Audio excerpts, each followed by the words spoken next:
하나님 말씀은 구약성경 욥기 16장 6절에서 11절까지입니다. 우리 같이 한 목소리로 함께 읽겠습니다. 내가 말하여도 내 근심이 풀리지 아니하고 잠잠하여도 내 아픔이 줄어들지 않으리라. 이제 주께서 나를 피로하게 하시고 나의 온 집안을 패망하게 하셨나이다. 주께서 나를 시들게 하셨으니 이는 나를 향하여 증거를 삼으심이라.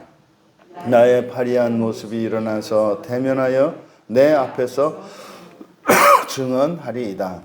그는 진노하사 나를 찢고 적대시 하시며 나를 향하여 이를 갈고 원수가 되어 날카로운 눈초리로 나를 보시고 무리들은 나를 향하여 입을 크게 벌리며 나를 모욕하여 뺨을 치며 함께 모여 나를 대적하는구나.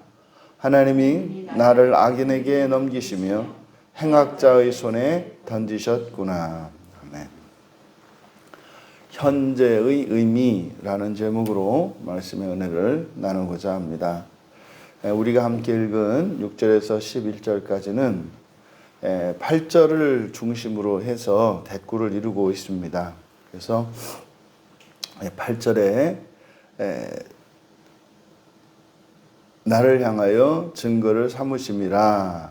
나의 파리한 모습이 일어나서 대면하여 내 앞에서 증언하리이다. 그러니까 이제 8절의 이 내용은 자신의 고난의 원인이 하나님께 있다는 겁니다.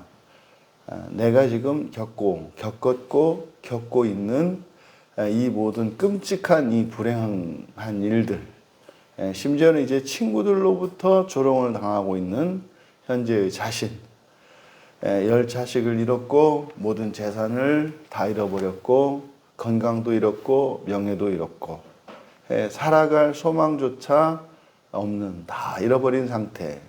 그리고 이제 친구들로부터 이렇게 공박당하고 있는 이런 상황. 이것이 하나님이 원인이다라는 겁니다. 그래서 앞뒤로 6절에서 7절까지는 7절과 8절의 상반절까지는 자기가 이미 겪었던 일, 자신의 일신상에 일어났던 자기와 자기 집안에 일어났던 불행한 일들을 얘기하고 있고 9절에서 11절까지는 바로 이제 친구들로부터 현재 당하고 있는 그런 고난에 대해서 이야기하고 있습니다. 그러니까 지나간 과거와 현재의 이 모든 고난이 하나님 때문이라는 거죠. 하나님. 그래서 그 증거가 나를 시들게 한 거. 요 내용입니다. 이게 6절에서 내가 말해도 근심이 풀리지 않고 잠잠해도 아픔이 줄어들지 않으리라. 그런 거지 않습니까? 자신이 고난에서 벗어나려고 이렇게도 해보고 저렇게도 해보고 하나님께 기도도 해봤고 또 뉘우치기도 해봤고 안 되는 거죠. 안 되는 거죠. 그래서 그 방법도 찾을 수 없고 그리고 도대체 그 원인도 알 수 없고 이게 지금 6절에 나타난 욥의 마음입니다. 그러니까 이제는 도대체 벗어날 길도 없고 그렇게 도대체 원인도 모르겠고 그러니까 그 상태에서 어떻게 해요? 욥의 모든 관심이 이제 하나님께 집중되는 겁니다. 근데 현재의 상태가 어때요? 피로하고요. 그리고요 돌아보니 집안을 다 패망하게 하셨고요. 그러니까 이것이 지금 자신이 겪고 있는, 그러니까 사실 사람이 이렇게 절대적인 사방이 막혀있는 이런 절대적인 한계 상황에 다다르면 우리의 관심은 한 군데로밖에 가지 않습니다. 하나님입니다. 하나님. 그러니까 절대적인 상황에 가면 우리의 온 마음이 하나님께 가요. 그러니까 정말 우리가 이제 살다가 남은 고난이 있어서 절대로 그런 일이 있으면 안 되겠지만 죽어서 지옥에 갔을 때 지옥에 가면은 그냥 일체 이런 고통과 하나님 요 생각밖에 못하는 것 같아요. 그러니까 지금 욥의 상황이 지금 그런 상황입니다. 그런데 바로 그 하나님이 고난의 원인이라고 하는 증거. 그 이제 하나님이 나를 지금 8절에 우리말 성경에는 시들게 하셨다, 시들게 하다 이렇게 번역이 되었는데 카마트라는 말의 번역인데 이 카마트는 붙잡는다 이런 뜻이에요. 꽉 붙잡는다. 그러니까 자신의 인생 마치 뭡니까? 쇠말뚝에 메어져 있는 그 줄에 이 목줄에 메어져 있는 그 뭐 개와 같다고 할까요? 그러니까 욥이 꼼짝달싹 할 수 없는 그 상태. 이것을 이제 붙잡았다. 여기서 지금 시들게 했다라고 한 것이 붙잡다라는 뜻이에요. 하나님이 나를 붙들고 있다. 그러니까 이 고난의 원인이 하나님께 있다는 거예요. 그렇게 이야기하는, 그렇게 말하는 근거가 뭐냐? 그래서 이는 증거. 우리말 성경에 나를 향하여 증거를 삼으심이라 나의 파리한 모습이 일어나서 대면하여 내 앞에서 증언하리이다. 그러니까 그 증거가 뭐냐? 하나님이 원인이라고 하는 증거가 뭐냐? 그 증거가 있다. 직역하면 나를 향하여 증거를 삼으심이라. 그래서 그대로 직역하면 그 증거가 있습니다. 그 증거가 뭐예요?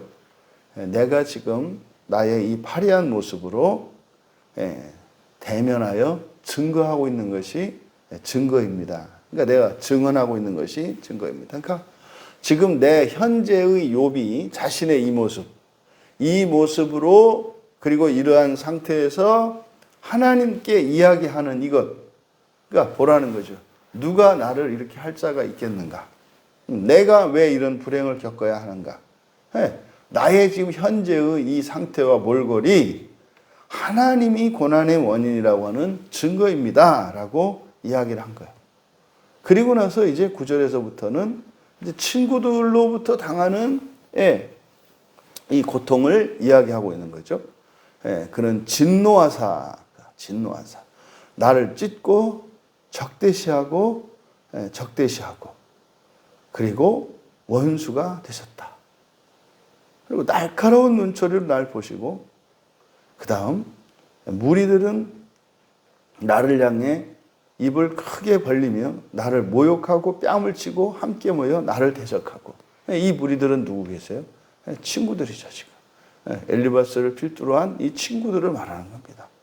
그들이 나를 삼키려고 입을 크게 벌렸다라. 모욕하고 뺨을 치고 더군다나 함께 모여서 나를 대적한다. 그러니까 이것이 하나님이 또한 악인에게 넘기셨기 때문이다 라고 이야기를 하는 겁니다. 여러분 지금 욥이 경험하는 하나님은 자신의 불행의 원인자이시고 또 그런 고난 가운데 있는 자신을 돕지 않으시는 하나님이십니다. 그 고난 가운데 있는 자기를 돌아보지 않아요. 그러니까 이 세상에 믿었던 친구들마저 이제 나를 고통스럽게 하는 원수가 되었고 이런 지경이 되었는데도 도대체 돕지 않으시는 하나님. 그러니까 그것은 하나님이 동조한 것밖에 안 되는 거죠. 하나님이 동조한 것이구나. 이들한테 넘겨주신 거구나. 라고 지금 고백한 겁니다. 욥이 내리는 자신의 불행에 대한 욥의 진단이 뭡니까? 자신이 겪은 그런 일신상의 고통과 그 가족에 겪었던 이 모든 재난, 이것도 하나님이 원인이고 또 지금 친구들로부터 겪고 있는 이 고통의 원인도 하나님이시라는 거예요.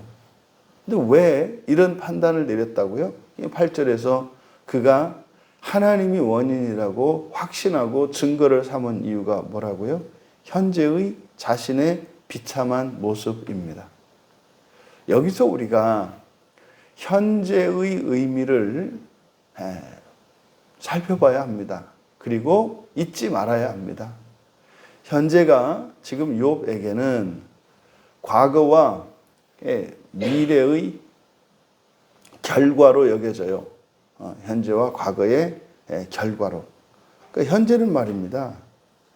결과가 아니에요. 인과적인 측면이 있습니다. 인과적인 측면이. 우리가 신앙 고백을 하면서 하나님의 작정 안에 있는 예정 속에는 순종과 불순종이 있어서 불순종을 했을 때는 거기에 하나님의 진노가 있고 저주가 있고 사망이 있지 않습니까? 그러니까 불순종의 길로 들어가면 그건 당연히 그렇게 되는 거잖아요. 그러면 사실은 원인이자 결과가 아니라 그건 뭐다? 동시사건이라고 그랬잖아요. 동시사건이에요. 무슨 말입니까? 현재 고난 가운데 있다 할지라도 돌이키면 되거든요. 돌이키면 되거든요. 그런데 이 현재를 과거의 결과로 생각하게 되면 또 현재를 가지고 과거를 판단하게 되면 사실상 거기에서는 자기 자신만 봐야 되잖아요. 현재의 이것은 사실은 과거의 결과인데 현재의 불행은 나의 선택의 결과고요. 불행은 나의 선택의 결과예요. 그런데 복과 행복과 기쁨은 하나님의 은혜의 결과예요. 그래서 내가 선택해서 행복해진 것이 아니라 선택해서 복되게 된 것이 아니라 그것은 하나님께서 주셨기 때문이다. 그런데요, 왜 그럼 불행도 하나님이라 그래야지? 왜 그럼 좋은 거는 하나님이라고 그러고, 이런 고난과 불행은 왜 그걸 나라고 하냐? 그건 내가 선택한 거기 때문에 그래요. 내가 선택한 거기 때문에. 그래서 현재를 우리는 현재의 이런 고난과 불행을 과거의 결과로 이해해서는 안 돼요. 내가 옛날에 잘못 살았기 때문에 뭔가 실수했기 때문에 이 길로 들어왔다 이렇게 해야지 거기에다가 하나님이 개입하셨다라고 하면 안 된다 이 말이에요. 그러면 이 현재를 자신에게 하나님께 하나님과 관련한 현재의 의미는 과거의 어떤 행동 때문에 벌을 주신 것이 아니라 사실은 불순종을 통해서 불순종과 붙어 있는 게 불행이잖아요. 근데 불순종 뒤에 불행이 이런 고난과 저주가 있는 이유는 뭐예요? 순종으로 나가도록 하는 거죠. 이게 불순종, 이거 되게 안 좋은 거구나. 그래서 불순종 뒤에 이런 저주와 사망이 있는 것은 순종으로 돌이키기 위한 거예요. 그러니까 먹어보고 이거는 뭐 먹을 게 아니라는 것을 알고 돌이키기 위한 거예요. 그러면 이 현재의 내가 겪고 있는 고난은 미래에 무엇을 위한 거예요? 더 나은 미래로 이끄시는 하나님의 사랑이요 하나님의 호의라는 것을 우리가 알아야 해요. 이것을 우리가 꼭 기억해야 합니다. 이게 무슨 엄청난 욥이 겪은 것 같은 엄청난 재난을 만났을 때만 그런 게 아니라 우리의 마음속에 평강이 사라지고 기쁨이 사라지고 즐거움이 사라졌을 때도 동일하거든요. 삶이 무료해요. 예를 들자면 삶이 무료해요. 그냥 삶이 그렇게 큰 재미도 없고 말이죠. 의미도 없고 실증이 나는 거예요. 이것은 바로 하나님이 뭡니까? 이 상태, 이런 상태의 삶을 살지 않도록 이러한 삶을 하나님께서 경험하도록 하신 거란 말이에요. 그럼 그 즉시 깨달아는 게 뭐예요? 순종의 길이고요. 은혜의 길인 거예요. 근데 어떤 일이 일어나요? 이것을 마치 과거의 결과로서 이해되어지게 되면 더 막가게 되는 거예요. 그러면 은혜에서 더 멀어진단 말이에요. 그래서 현재를 더 나은 미래로 이끄시기 위하여 하나님이 베푸시는 호의다. 그래서요, 여기서 벗어나는 길은요, 발버둥 치고 내 뜻대로 가는 게 아니에요. 지금 나에게 이렇게 고통스럽고 무료하고 소망이 없는 것 같은 이 현실에 필요한 것은 뭐예요? 하나님의 은혜란 말이에요. 하나님의 은혜예요. 그러니까 그때는 모든 일을 중단하고서라도 하나님의 은혜를 구해야 하는 거예요. 그래서 그렇다면은 현재라는 것은요, 현재의 상황이 어떠한 조건일지라도, 악조건이라 할지라도 낙심하고 절망하는 그리고 비관하는 이유가 되어서는 안 되는 거예요. 항상 현재는요, 더 나은 미래를 위해서 베풀어 주신 하나님의 호의라는 것을 기억해야 합니다. 또 마찬가지죠. 현재의 삶이 만족스럽고 부족한 게 없어요. 이것은 누리는 게 아닙니다. 그것 또한 더 나은 삶을 향한 현재의 자리에서 더 나은 삶으로 나아가기 위한 원인이 된다 이 말이에요. 그러니까 현재는요, 무엇을 감사해야 하고 무엇을 위해 기도해야 하는지를 알려주는 나침반과 같은 거예요. 그러니까 내가 어디로 가야 할지, 어떻게 해야 할지, 지금 내가 살고 있는 이 길에서 더욱더 순종하며 나아가야 할지, 불순종한 것을 돌이켜야 할지, 또 지금 내가 누리고 있는 이것은 하나님이 행하신 그 하나님의 은혜의 일들인데 바로 무엇을 감사하고 또 내가 무엇을 위해 기도해야 할 건지를 가르쳐 주는 것이 현재이지, 이 현재를 만끽하고 즐기거나 또 현재를 비관하거나 현재로 과거를 후회하는 이런 시험의 도구로 쓰여서는 안 되겠다. 여러분, 우리가 행복한 현재를 지날 수도 있고 불행하고 고통스러운 현재를 지날 수도 있습니다. 하지만 어떠한 처지이든지 간에 하나님께서 더 나은 삶을 위하여 베풀어 주신 하나님의 호의인 것을 기억하시고 머무려 하거나 포기하려 하지 말고 더 나은 마침내 그 나라에 이르기까지, 부활에 이르기까지 날마다 더 나은 삶을 위하여 살게 하는 원인이 현재가 되는 우리 모두가 되시기를 주님의 이름으로 축원합니다. 존귀하신 하나님, 현재를 오해하거나 곡해하지 말게 하시고 한결같이 하나님은 저희를 구원하시기를 기뻐하시는 우리의 아버지 되심을 늘 생각나게 하여 주셔서 현재의 즐거움과 넘치는 풍요로 나태해지거나 게으르며 현재의 삶에 대해서 만족하지 않게 하여 주시고 또한 현재 우리의 삶이 아프고 힘이 들지라도 그것으로 인하여 낙심하고 절망하고 포기하는 것이 아니라 그 어떤 경우에라도 더 나은 삶을 향하여 하나님의 나라에 이르기까지 하나님의 은혜를 구하며 하나님의 말씀에 순종하며 살아가게 하는 오늘이 되게 하여 주시옵소서. 그래서 돌아보아 우리의 인생 단 한 날도 후회가 없게 하여 주시고 때로는 저희들이 낙심하거나 시험에 들지라도 즉각 생각나게 하여 주셔서 회개하고 돌이켜 은혜를 구하며 언제나 충만한 은혜 속에서 하나님 나라의 소망을 위하여 우리의 환경과 여건이 어떠함에도 불구하고 멈추지 않는 거룩한 순례자의 삶이 되게 하여 주시옵소서. 감사하며 예수님의 이름으로 기도하옵나이다.